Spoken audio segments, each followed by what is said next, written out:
magic protections are going to be great for the Baron and the Cerberus. The 20 MP5, that is the rate at which we recover mana. MP5 is always nice to have, but as solo laner, we constantly are getting the blue buff, so it might not be the biggest concern, but it is definitely a helpful stat. We have 2 people on us. We're going to use 3 onto the Cerberus. We're going to try to turn our attention to the Kukulkan. We get ulted. We're going to have to ult out of here. Oh, we ult onto them. We use our 2. We get some damage onto the Kukulkan. He's very weak. Why are we being this aggressive? We're able to get the pick onto the Kukulkan, but now we have a Cerberus to deal with. We do have Bakasor rotating in. We should step backwards, not forwards, into the Cerb fire. Baka is able to give us a little bit of peel, and we're going to fall back.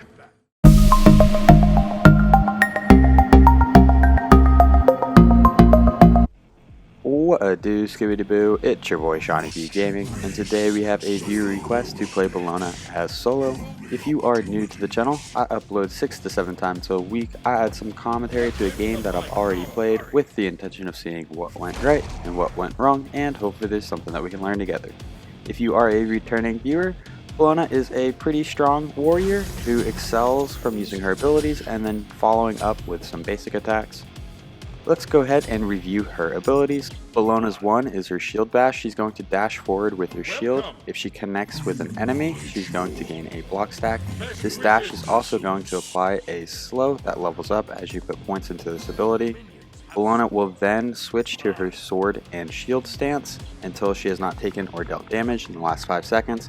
And every 3 successful basic attacks in this stance is going to gain her another stack of block.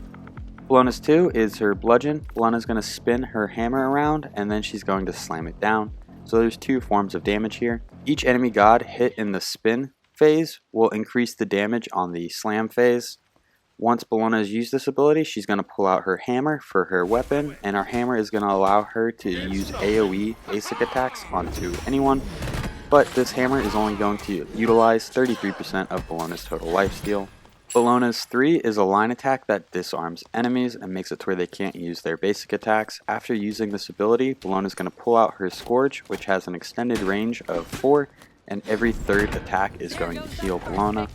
Bellona's ultimate, she's going to jump up in the air and plant a flag. If she lands on anyone, it's going to stun them, and then it's going to create the circle around the flag.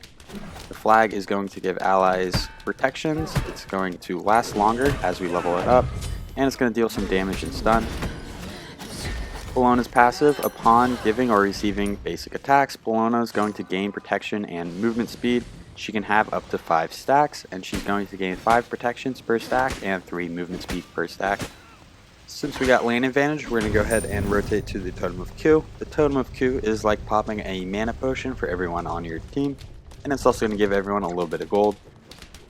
So we were able to out pressure this Kukulkan pretty hard. We got wave advantage, he took some minion damage, and then we were able to poke him while he was taking minion damage. We were able to get him to back, and he used his teleport, so if we can get him to back again, we'll have a huge advantage in this lane.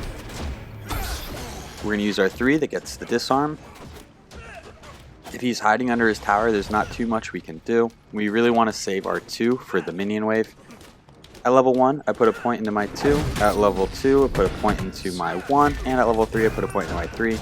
We piece up the Kukulkan. He is in his transform mode. We're going to use our 3, get the disarm.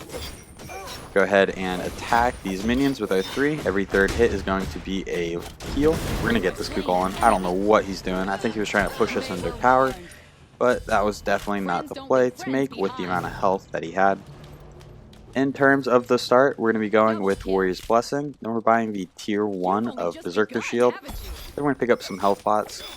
After going into the tier 1 of Berserker Shield, we're going to want to get Ninja Tabi to increase our attack speed and give us a little bit of movement speed. We're going to check the enemy blue buff, which is a very risky move to do for the second blue. I find the first blue usually goes to the enemy because their jungler is there to secure it, and then their second blue, their jungler is usually making a good rotation, so he's usually here, and he shows up. So now we get a run away from 2 people with hardly any mana and hardly any health. It is a King Arthur jungle, surprisingly. We're going to use our 1, it's going to get us a little bit of a dash. We are very weak, 16 health, and we go down. Unfortunate. The tower was able to get the Kukulkan. So right there, I don't think we should really be trying to invade the second blue. I feel like after the second blue, things become more favorable for you. But most junglers are going to be there for that second speed on time, which means they're probably going to be for the blue on time. Our blue is still up, so we're going to start rotating there. Bakasaur should be able to rotate here as well, get some of the golden XP.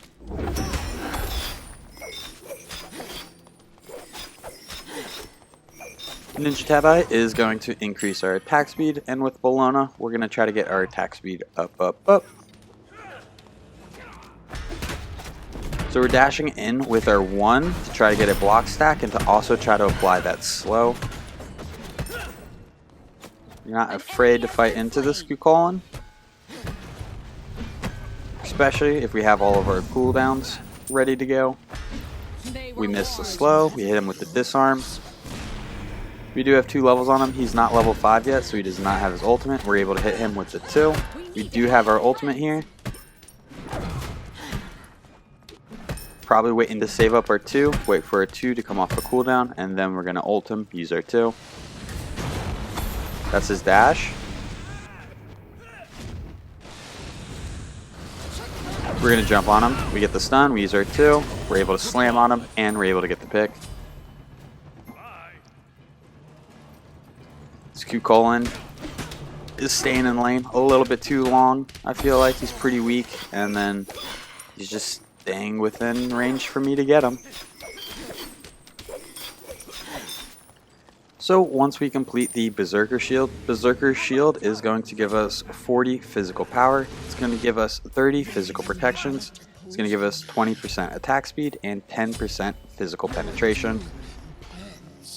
If we fall below 40% health, we're going to become Berserk for 5 seconds. While we're Berserk, we're going to gain 20 physical power and we're going to gain 20 attack speed. So when we're below 40% health, this item is going to give us 60 physical power and 40 attack speed, along with 30 physical protections and 10% penetration. Well done. This item works really well with Bellona, and it has the 10% penetration, which is kind of the big stat that we really want. You've only just begun, haven't you? All the other stats on this item work really well with Bellona: power, protections, attack speed, so that all makes sense, but the fact that this item also has 10% penetration is just fantastic. So we're going to pick it up, and it's going to allow us to do more damage to some of the tankier characters. They do have 2 magical and 3 physical, so completely makes sense to be going for a physical item first. We're able to get a little bit of poke onto the Kukulkan. Just because he transformed and got a shield, he thinks he can fight. We're going to ult him, we're going to stick to him, we're able to dodge his stuff, and we're able to clean him up with our 2. Our blue is up, Serb shows up. We're not really going to contest their blue. We do have our teleport in about 10 seconds. We also have enough money for Berserker Shield, fully completed. Probably going to clear this blue, clear a wave, and then head back to base. So far, I feel like we are dominating our lane opponent. We've made one bad positioning mistake where we went for the enemy blue right as their jungler was showing up. Definitely a preventable death there. We're going to go ahead and back. Totem of Ku just respawns. Oh no, we went greedy and we're going for it. I think we definitely would have benefited more from backing and completing our tier 3 item than we would have for Totem of Ku. But we hit Totem of Ku, so now we're going to stick around for one more wave. Our blue is down. We're not that concerned about their blue because we died while invading it earlier. We're going to box with the Kukulkan a little bit. This is time that we are wasting, that we should be backing. We're going to go ahead and back. We should not miss too many minions because we have our teleport. We get Berserks. We're thinking about going into Toxic Blade, but we're actually not going to.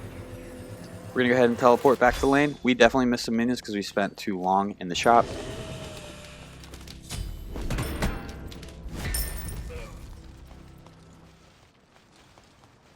We have 3 levels on our lane opponent. Cerberus shows up. We use our ultimate to avoid the Cerberus ultimate. We didn't want to get pulled under tower. Their Kukulkan also just transformed, so that CC chain would have been pretty ridiculous. We're going to use our 1, go in onto this Kukulkan. We're going to use our basic attacks from our hammer to get the AoE clear onto people. We're going for the pick onto the Kukulkan. We're being way too aggressive on the Cerberus. We're using our 3, try to heal up. He uses his sprint. Oh no, he gets us on a basic attack right as we're about to slam down. I don't know if our slam would have gotten the damage to kill him.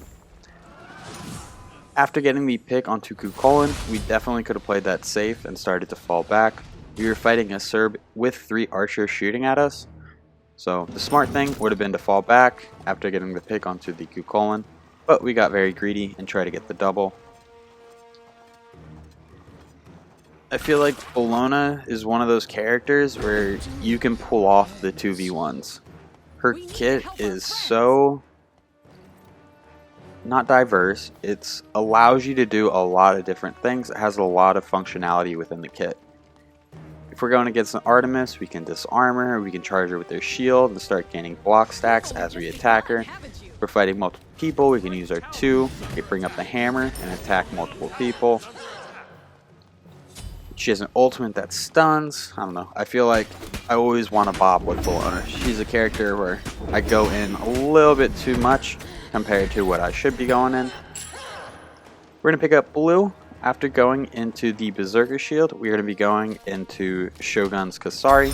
That is a physical defensive item that is going to increase our attack speed. Has a lot of good stats, but we'll get to that in just a moment. We're going to go ahead and work on Totem of Kill. That's going to give a bunch of mana to everybody on my team and a little bit of gold.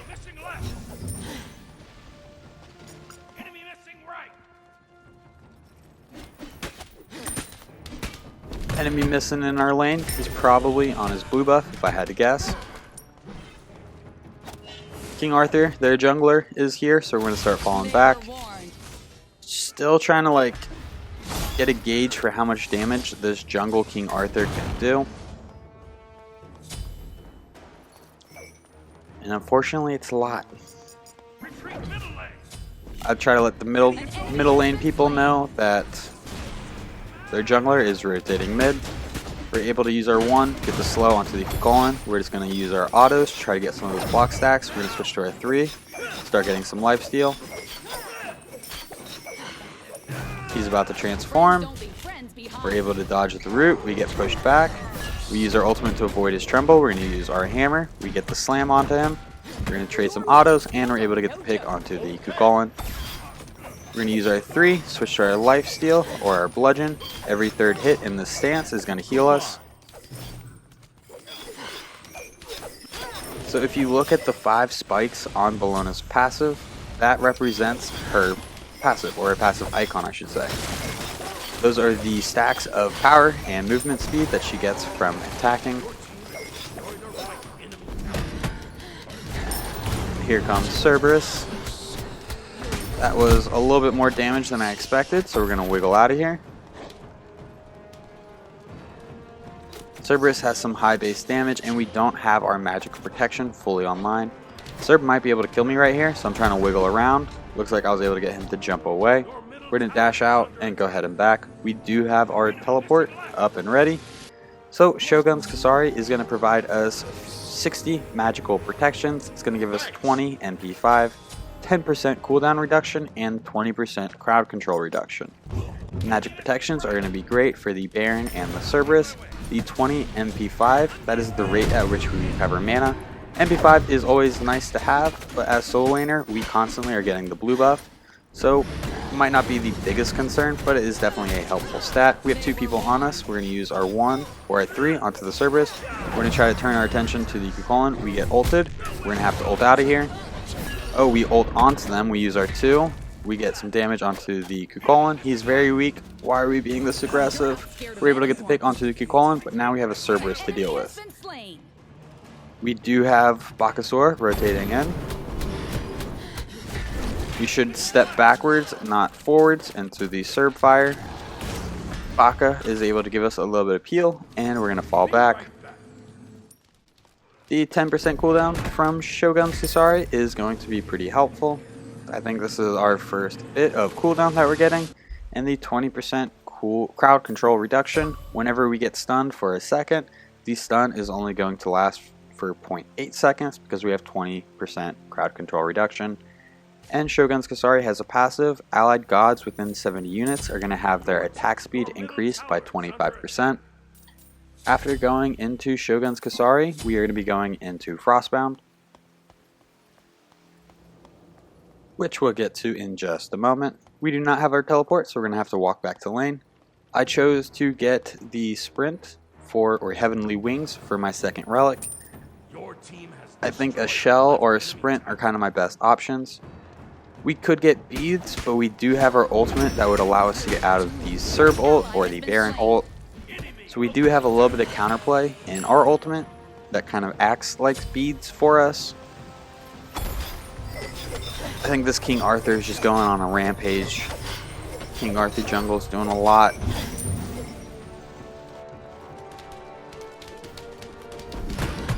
Go ahead and clean up this wave, push our minions up lane a little bit.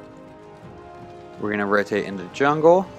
Instead of looping around, this does a couple of things. It allows us to check to see if anyone's coming. It allows us to attack Kukulin from his blind side.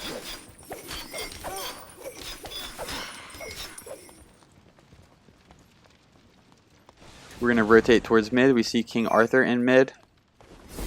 We have comms with a couple of people in this game, and they're saying King Arthur is an issue. So we're going to try to rotate in on him. Looks like he's under tower. Baron's here as well. We do have our ultimate, but I don't really want to ult over the wall. Cthulhu's going to have to fall back. I'm going to fall back. King Arthur is going to deal some damage. We miss our overhead slam. We use our ultimate. We miss the stun. He's sticking to Raw. He's able to get the pick onto the Raw. We're going to use our sprint, try to pursue him. He uses his blink. We're going to head back to mid. Baka needs a little bit of help. Baka goes down. Now we're going to retreat. We don't really have anyone with us. Cthulhu's pretty weak.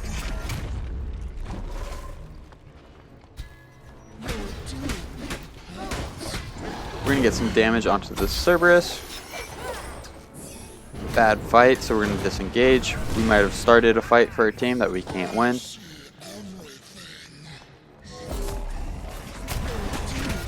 Get the slow onto the Cerberus.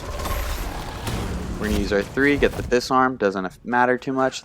They are making a play for the Gold Fury. We're going to auto attack a little bit. We're going to try to get in there and contest the Gold Fury at the very least.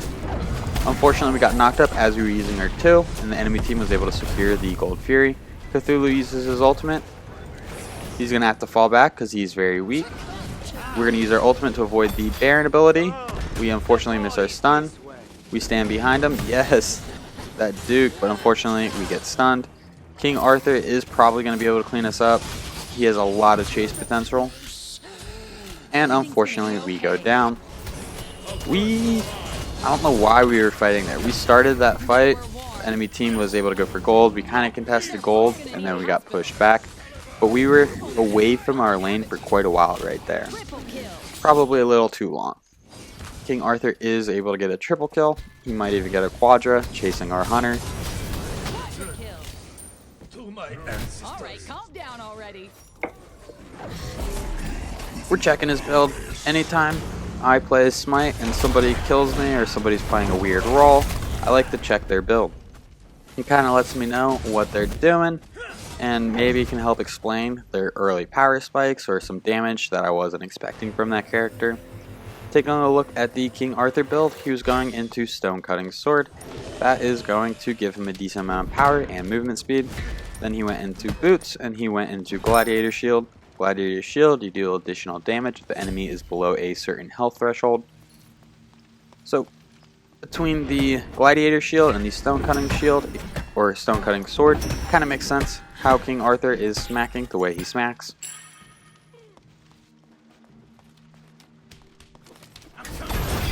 We're going to use our 3 onto this Kukulin. We haven't bopped with him in a minute. We're going to see if we can get the pick onto him. We do have Frostbound this time, so if you can notice, he is not that fast. He's not really able to avoid my autos. We get stunned by King Arthur. We're going to ult onto the Cuchulainn. We're able to get the pick onto him. Now we do not have our ultimate. We get ulted by the Cerberus, and King Arthur is able to clean us up. We were able to get the one pick, but it was probably not worth it. So we picked up Frostbound. Frostbound is going to give us 25 physical power. It's going to give us 300 health. But whenever we attack somebody with our basic attack, it's going to slow the enemy by 30% for 1.25 seconds. So in theory, with Bellona, once we start attacking somebody with Frostbound, they can't really get away unless they have a dash or a jump, beads, or a sprint. So there's a little bit of counterplay, but it's going to be very annoying for the enemy team. Our last two deaths have been pretty bad. Sword just gets blown up. Hachimon's a little far pushed up on the left side. Cthulhu is rotating back. We do not have our teleport, so it's going to be a march to the right lane.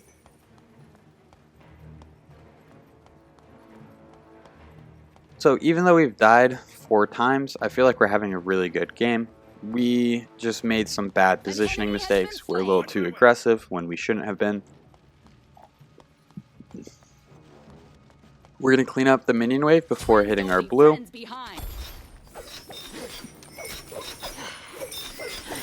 The reason being, we don't want to miss any of this gold or XP that's in the lane. We're going to rotate back to blue. Looks like Cuchulainn is not in right anymore, because the minions are just tussling with each other.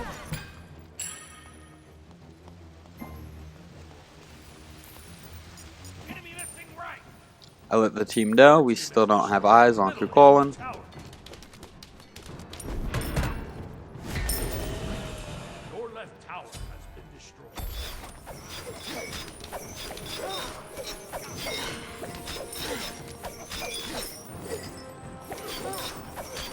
We are probably getting ganked right here.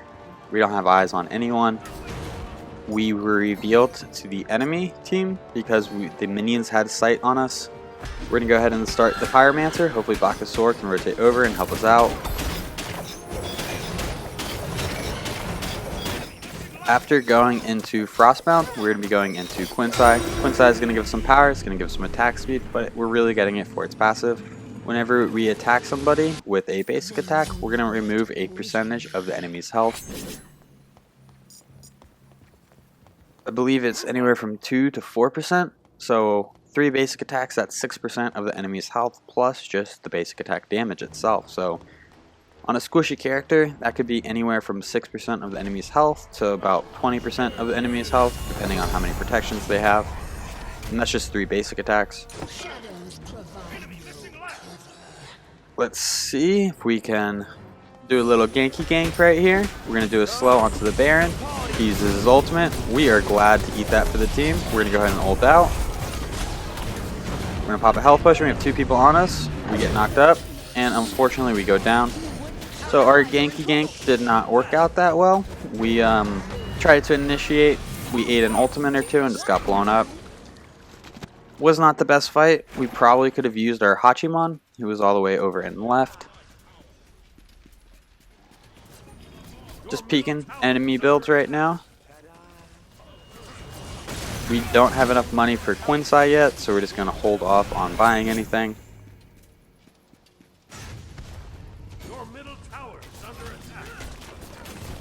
We're probably going to lose this tower, and it's not really worth trying to defend, because if it goes down and you're out of position, the enemy team can just crash on you. Looks like they might be making a play for Gold Fury. Their whole team just retreated into our left jungle. We do have our teleport. We're going to go ahead and take a step back. We're going to upgrade the teleport, see if we can cut any of these weak people off. They are on Gold Fury. We're going to come in behind them. They're able to secure the Gold Fury before we could teleport in. We're going to dash in onto this Artemis. We got the slow. We have Frostbound procs on her. It looks like she's going to go down. King Arthur is a concern, so we're going to try to deal with him. He does not like Frostbound, I'll tell you that. We jump, we miss our ultimate onto him.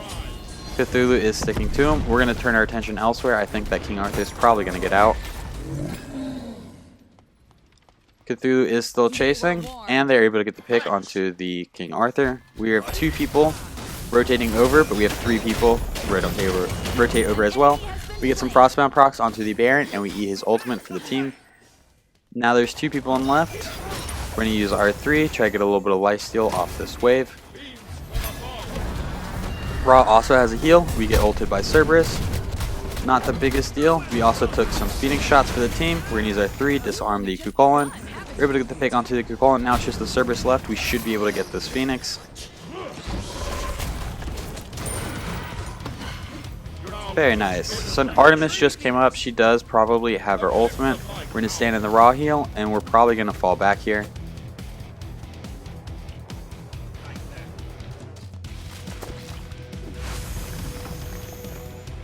We're staying close to our team. We're not really looking to fight anything because we do not have the most amount of health.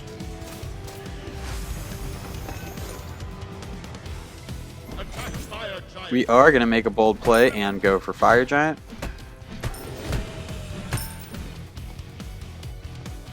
Not sure where the enemy is. We haven't really seen them. We do have a few wards up. Since we haven't picked them up, Baron's on the left. I was going to say, since we haven't picked them up on the 2 wards on the left, that means they're probably in right. We're able to secure the Fire Giant. We knew Serb was coming, so we're going to try to ult the Fire Giant to secure it. Frostbound is really messing this guy's day up, and it's allowing my team to catch up and get their damage off. When it comes to Frostbound or Hasten, I think Frostbound is a little bit better for the team fight. Slows the enemy and allows your team to catch up, whereas if you had the Hasten, you're keeping up with them running away. You're not slowing them down for your team to catch up. We're able to get a couple picks. This Baron does not look like he has a good chance of surviving. We're going to use our 1 that's going to apply slow. We're going to try to hit him with some basic attacks to get the Frostbound procs onto him. He goes down. We're going to tank a little bit for the team. Cthulhu's going to tank a little bit for the team. Now we're going to get this tower in mid, and the enemy team surrenders. Well, if you guys enjoyed the video, please be sure to give it a thumbs up. If you feel like you learned anything at all, check out the channel and subscribe for more content. Unfortunately, these stats will not be posted at the end of this game. Hope you all have a great day. I'll catch you next time. Bye-bye.